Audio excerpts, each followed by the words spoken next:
Okay, Councilman Gus Davison has a question. Go ahead, sir.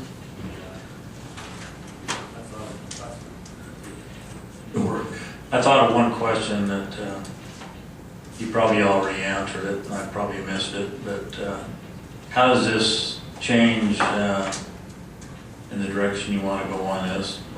It's a small change, but it's a change. How does that affect our costs on the budget? Is this going to take it up, down, backwards? It's essentially going to leave it as whatever is what is put into this budget will remain, so it would be neutral. So, although we're going to be doing some of these services in the other departments, you're still going to utilize that funding for those departments for the changes, or? Some of the funding, I believe, would come from RDA. Again, at this point, I have some homework to do as to which accounts this would come out of. Some of it would come out of the general fund, some of it would come out of RDA. Some of it may, again, general fund. Development services would be paying a portion of that, so would my department. Okay, I guess I'm still not totally in favor of what we're doing here, because I think I said it in the last meeting, is that the city's existed for 20 some odd years, and we've existed without having somebody do all these projects. You're listed 10 or 11 or whatever it was here. Anyway, we've never had to have that before, because basically most of the information that we're utilizing here or trying to collect here is already collected, because you have department heads in each one of the departments, and you have weekly meetings, and these discussions take place. And there's things that need to be dealt with. The city manager then deals with them because he has that information. So you still have a full-time assistant who has Joy, I'm speaking of, who has a lot of background. I don't know whether you've ever taken a look at her background, but she did spend quite a bit of time up in Oregon working for the sheriff's department up there, and she had a lot of good experience, including writing. If I'm not mistaken, I believe she also wrote all of their requests for funding and stuff. So, we utilizing her to do something like that? Or? She helps when she can. She's a terrific assistant, and I'm very fortunate to have her. My needs, though, I think, exceed the services that she presently provides. And let me try to put it to you this way, couch it this way. We've lost some 30 positions since 2010. We're pretty thinly staffed.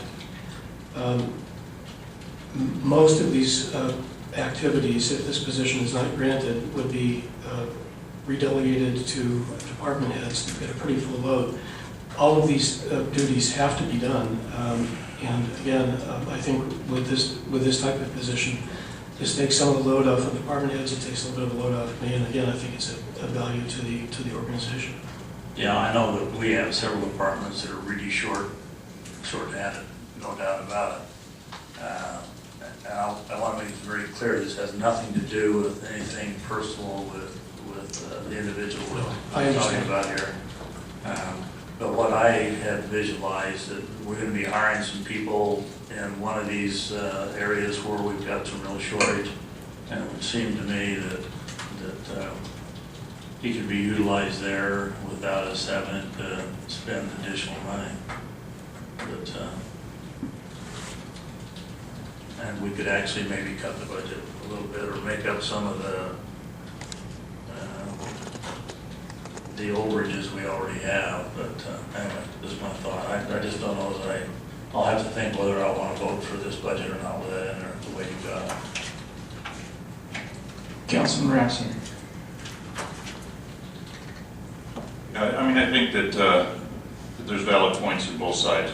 My personal opinion is that we, since going on 2 years on this council now, I think Aaron Baker has brought a particular expertise and thought thought process to some very complicated issues that we've encountered with respect to some past contracts that we've been unraveling, and he's been very good at unraveling.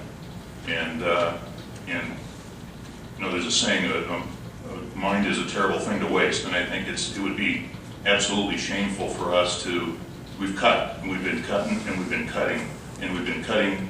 At some point, you're going to cut services, and you're going to cut expertise and capabilities and competence as a business in the city.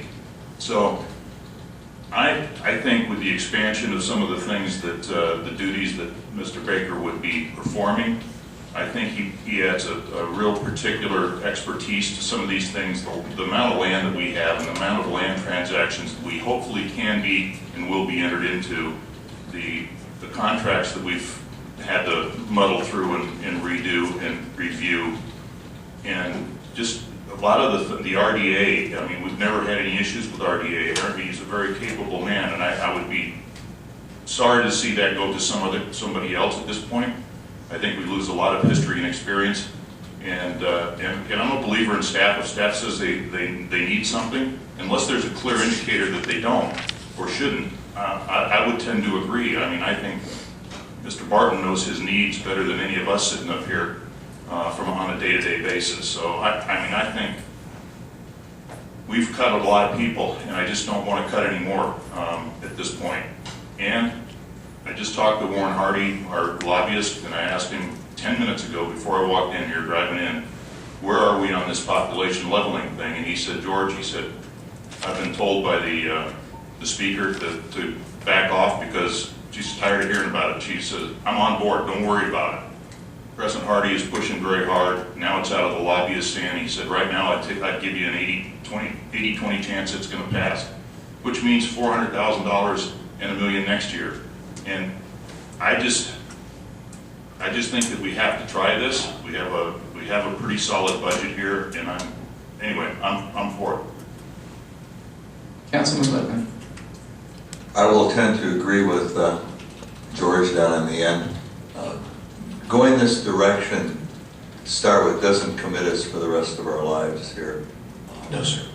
Okay. An exempt employee status, should it not, let's say, should it not work, or at the end of another year, we're not obligated to take this forever. No, we can certainly take a look at it at the end of the budget year. If the position works, we'll recommend it. If it doesn't, we won't. And I know very well that if we keep cutting positions here, we're going to be scraping the bottom here to try to get anything done around here. And then it comes back to, well, let the councilman do it or something. It doesn't work that way.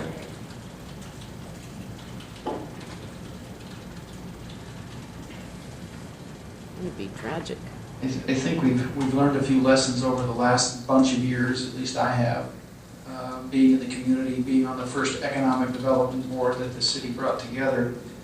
We watched as things got a little tough years and years and years ago, and they cut the economic development director, and I questioned that as a member of that board, simply because if you do not have the expertise in place before things start happening, you're going to be behind the 8 ball continually.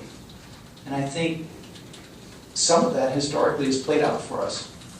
We've been playing catch up when it comes to land use and land sales for many years because of, I feel, some decisions that were made a number of years ago prior to anybody on this council when they did make some cuts to some knowledgeable people that understood the land market, understood the land that we had available, the contracts that were coming up. So I think it's important that we do keep some institutional knowledge, but I also know that we need to make sure that we're being as wise as we can on our finances, and I'm going to have to, I'll concur here at this point. I don't have,